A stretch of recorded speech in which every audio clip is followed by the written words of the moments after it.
We really be getting adaptations of older shit novels a lot lately, huh? Specifically in the gothic genre with movies like Nosferatu and most recently, as of a few months ago, Frankenstein. Now we have yet another one from director Emerald Fennell. Fennell is really putting herself out there recently as she really wants to cement herself as a quote-unquote baroque director to be on par with the likes of someone like Cronenberg. That could have been the case back when Saltburn came out in 2023, which, if you're new to the channel, by the way, just to let you know, still to this day is my most popular video on here, so go check that out. While I haven't watched it since it came out, I do think Saltburn is a gem among a lot of mainstream releases these days for its audacity, even if some of the themes are really ham-fisted and just in your face most of the time. Well, banking on the success of that, we have Fennell's newest film, which is an adaptation of Wuthering Heights, which they have chosen to title it more specifically as Wuthering Heights with quotation marks at the front and the back. And the reason for that? There is no reason. In fact, the director's reasoning for it was more so close to explaining why 2025's Minecraft movie was called a Minecraft movie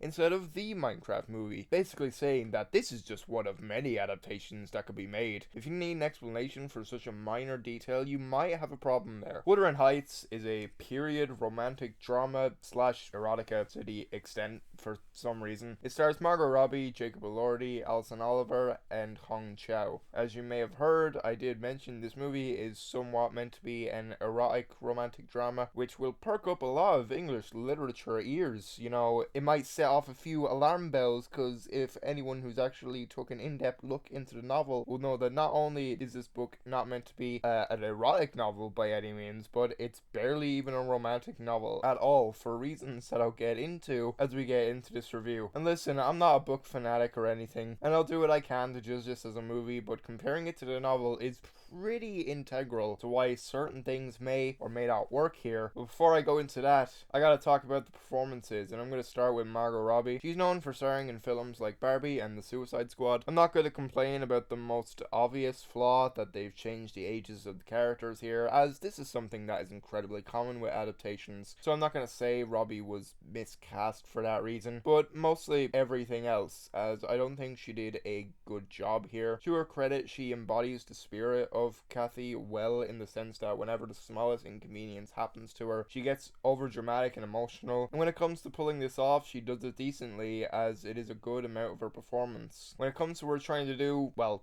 anything else, it never really worked for me. It felt like any lines that came out of her mouth weren't genuine. It was as if she didn't believe the material that was given to her in the screenplay. Fennell had told Robbie not to do a Yorkshire accent, simply to make her co-star seem more otherworldly, which is a pretty shitty excuse for mainly saying that you're worried that your audience won't be able to stand every single character having a somewhat not well listenable accent. I couldn't get behind that at all, really. Jacob Elordi plays Heathcliff in this. He's known for roles in movies like Saltburn and Frankenstein. I'm gonna get the most obvious thing out of the way, which is something people who know the book well will know, which isn't to put Elordi's actual performance down, but it is the fact that this Heathcliff doesn't match how he appears in the book. In the book, he's described more as a dark-skinned person, vaguely a mixed-race person due to unknown heritage. I'm shocked for all the versions of the book that's been adapted, there really hasn't been an accurately cast Heathcliff. The closest we really got was the Andrea Arnold directed Wuthering Heights, which came out in 2011. Moving on to Elordi's actual performance in this, I thought there was times where he pulled it off well. This mainly comes from a lot of what he pulls off in the third act, as his character's soul becomes more corrupted with hate, and while that isn't explored to its most fullest extent, he still shows rage, which is obviously why he was cast in this film, like Frankenstein. Most of his earlier scenes, however, he's just there to be eye candy for both teen girls and middle-aged wine moms that are gonna go see this thing. I thought his accent sounded decent enough. The writing really brings him down though, as there isn't that much to the guy here, as he's pretty bland in a lot of places, which is a shame since Heathcliff is a really complex character to see morph and unfold throughout the novel, which is never fully recognized here. It has been said that he was cast so solely because Fennell got the idea to cast him after some scenes in Saltburn, which further proves he was placed here to be eye candy, and also just blatant fan fiction, which is something I'll be sure to talk about deeper when we get into the plot. Hong Chau plays the role of Nellie in this. She's known for roles in movies like The Whale and The Menu. For most of the runtime, Chau plays Nellie with such a bitterness in her soul which shows blatantly on her face, which again is going to be very alarming for fans of the book, but I digress. I wish I could say more, but she does well at being unlikable, because as film goes on, she does more things that will leave a sour taste in your mouth, and they never do anything to really make her sympathetic or even redeemable. Gee, the first character in the movie that's not very likable also happens to be the first character that isn't white. That's a little odd, but I'm sure it's an oversight. Let's see who they got to play Linton. The husband Kathy marries and therefore feels trapped with since she doesn't really love him.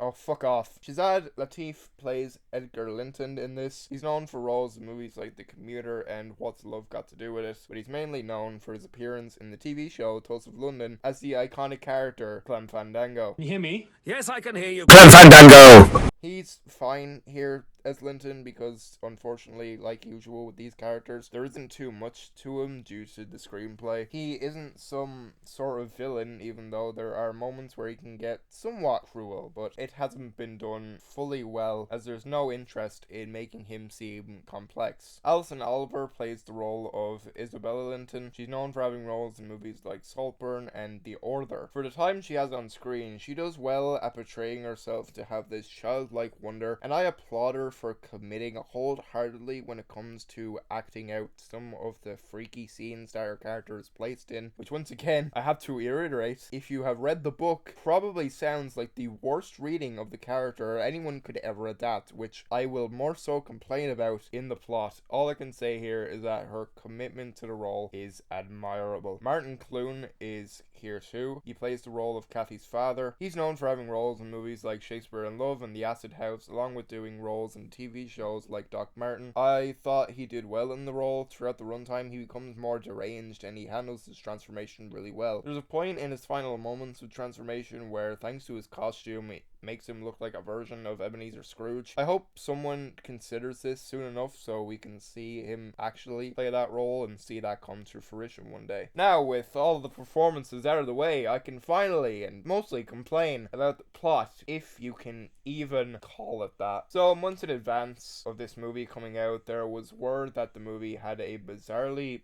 horny opening. And while that does in fact happen here, it's a lot tamer than test audiences has let on to be. Before I can go any further in explaining this though, I do have to of course preface there will be major spoilers in this review. So if you haven't seen this and for whatever reason you have an interest in checking it out, then I would say click off this video, go to your local cinema to watch it, and then come right back here and see what I have to say. You done all that? Okay, good. Yeah, so the first thing we see in this movie is a man being hung who, while being hung, he gets an erection and comes through his pants, even though you can't fully see it, which, believe it or not, is nowhere to be found in the original novel. This is an insane and just borderline stupid opening, which excuses itself by saying this is where Heathcliff is found by Kathy's father, I guess. But the extraness that's added here is baffling more than anything. Before I go into details more, one of the main things, the main selling points of this movie was, since this is the same director of Saltburn, people were walking into this thing expecting to be really freaked out, almost on Cronenberg levels of freaky. This thing certainly is smutty, which first of all is going against the whole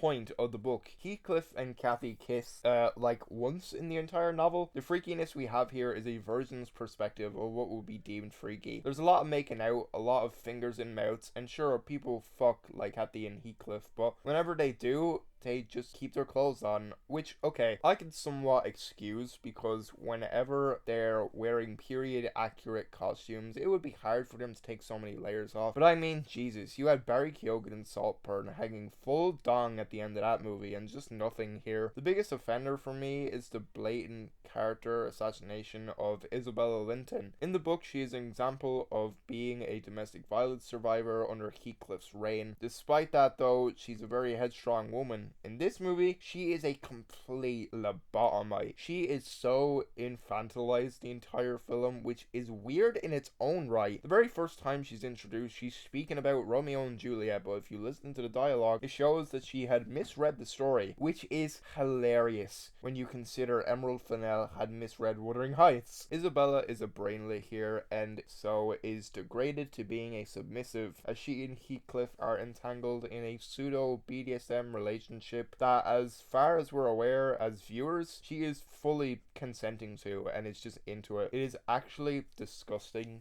to handle a character like this when you already had a really complex material from the book. Also, I gotta say, I find it a bit weird that the only two main minorities in the movies are painted as villains here. Not just villains, but at least bad people. Like I said, Edgar Linton is married to Kathy, and their whole relationship hinges on her feeling trapped. It reads like she'd rather be with the 6'4" white guy from the kissing booth. Then Nellie, who in this movie is of Asian descent, and is also for some reason near the same age as Kathy, which is a bizarre choice too, but she is horrible in this. She is responsible for so many of the things that go wrong here. The iconic scene of Heathcliff overhearing Kathy say something about him in a poor light, which ends up being a complete misunderstanding, which Emily Brontë obviously shamelessly stole from the movie Shrek. In that scene, Nellie purposefully lets it happen without any guilt because of it. Besides stuff like this, there's just weird choices made. Like, there's a scene where Kathy finds the Linton house, even though the whole point of the house being found should have been done when they were kids. Her and Heathcliff even break a window and Edgar sends his dogs after him. Instead of seeing that visually here though, we have an adult Heathcliff breaking a window and Kathy only threatens to send dogs on him, basically meaning that to be a little reference to the book. But if you're able to reference the material, I feel like you should be able to do it. The writing in this movie is also really bad. Half of Kathy's dialogue is just her reiterating that she's going to die, or that she feels like a ghost, which, while works on a level that shows her over dramatic aura, still feels like you're just spelling things out for the audience, which I understand is because Emerald Fennell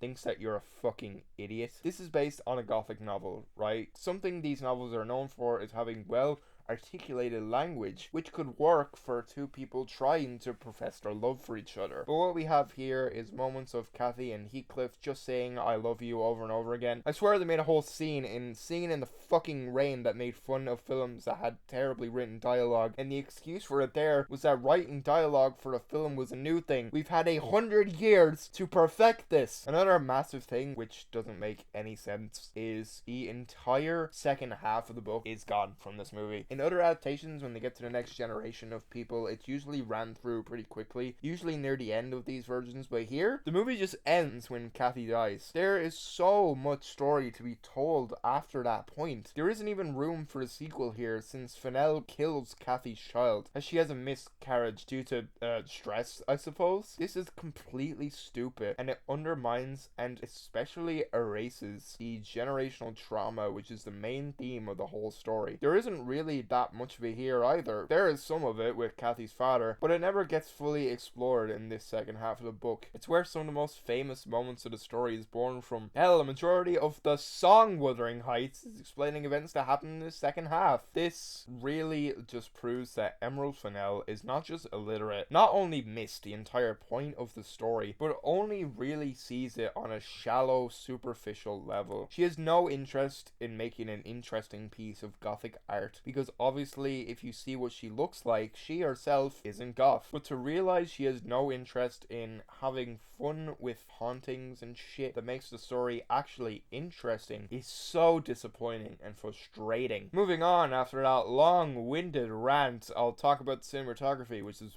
done by Linus Sandgren, who's done cinematography on films like La La Land and Saltburn. I gotta give the guy credit. No matter what the quality of the film is like, he really knows how to make a film look beautiful. There are so many really visually gorgeous shots in this thing that hold a lot of great color contrast from scene to scene. There's a particular moment during the scene where Heathcliff leaves on a horse and the sky is blood orange and red, and it feels very similar to a certain scene in Gone with the Wind with the color looks like it, but it is really cool to look at. A lot of shots like this are done in isolation. I don't think this film evokes the aura that Saltburn had, where it felt like every frame of the film was almost like a painting in a way. We do get a lot of really good moments like that here, at least. If I was cringing at the dialogue, at least a few seconds later it would cut to a really pretty shot. It got me excited knowing that this guy will be doing cinematography for Dune Messiah. I have a feeling that that film is going to look breathtaking. Something I don't touch on much that I am going to mention here is the production design. While I don't like the idea that some things are a bit abrasive, I think the way things look are really great. So much of the buildings and designs are done practically, and you can feel that especially when people are walking through houses, especially in the Linton house. There's some interesting stuff in the Linton house, even if it's very first level English class, how some rooms are red. Linton's room is green, and sometimes he will wear green. A really weird production design, which I understand why it had to be done, but instead of it being clever, I thought it was incredibly vapid and dumb. It's the room Kathy stays in. In context of the movie, it is meant to be painted to look like her skin, so in order to do this, there was apparently digital scans made of Margot Robbie's skin, so the room would look like it. The reason this is done is essentially to give the feeling that Kathy is feeling trapped being in the Linton home, but I feel like there could have been way more creative ways to go about doing this. Another detail that's getting a lot of discourse that I have to agree with is the costuming in this movie. Costumes are all over the place, especially half the costumes Kathy wears. Sometimes she'll be in period accurate clothes, sometimes she'll be in these tacky modern fits that don't fit the film in the slightest. It is the quickest way to take people out of your movie. I feel like the reason this is done is to give Kathy this impression that even though she's living, she's actually already dead, in a sense that she could have lived so many different lifetimes due to her spirit drifting through decades. But I think there was just a sense of laziness here. It isn't set in modern day, so it's weird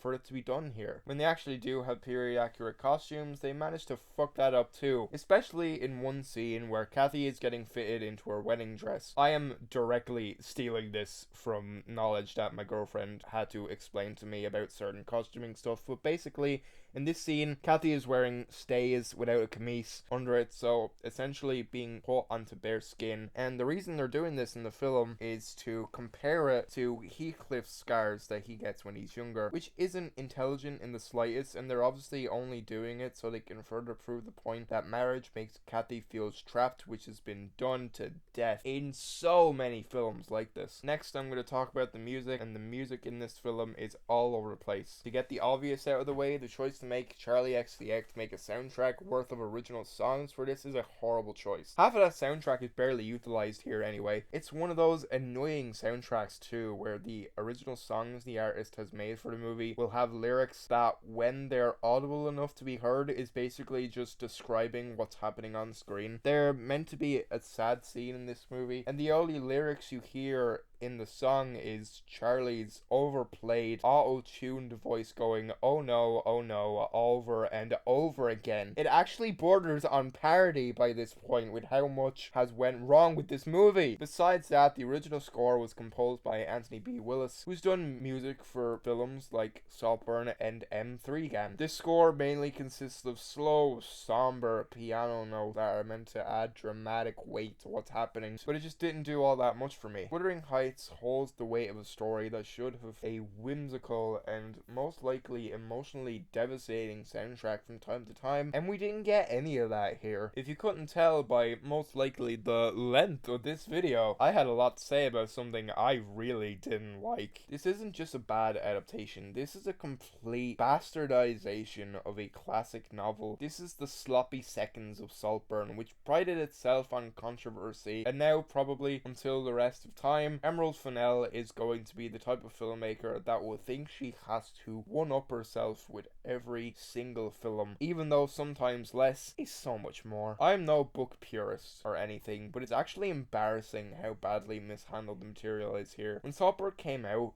People noticed similarities to many things. They thought it had spins of Talented Mr. Ripley and Brideshead Revisited. So if that's the case, why couldn't Fennell have just made another freaked out film that had hints of Wuthering Heights and some Romeo and Juliet, on the condition that it gets name dropped here? Makes me think Fennell would have wanted to make a freaky, kinky Romeo and Juliet film too. I'm not ashamed to admit I burst out laughing the second this thing ended due to how horrendously stupid the whole thing was. I'm giving Wuthering Heights 2026 1.5 stars. This horrible version is home to some lackluster performances, while also hosting some actors that are trying as hard as they can, even if the material is nothing short of shocking. It probably has some of the worst screenplay of the year already, from the dialogue to the story structure, which just surely threads itself in the mud, as the majority of this thing is boring, which the story in itself is not at all. It's nowhere near being boring, but Fennell found a way to do it. Besides that though, it can be stunning to look at from time to time. There's a lot of things that are done well, which was achieved by a team of people that wanted to do their best in their own respective jobs, as it really did pay off well. Some aspects like this just aren't enough to make a film strong, and certainly not good. Yeah, I really didn't like this. The movie is currently running in theaters. If for some reason this video didn't completely turn you away from it, maybe it made you want to check it out even more. I'm not going to spoil the experience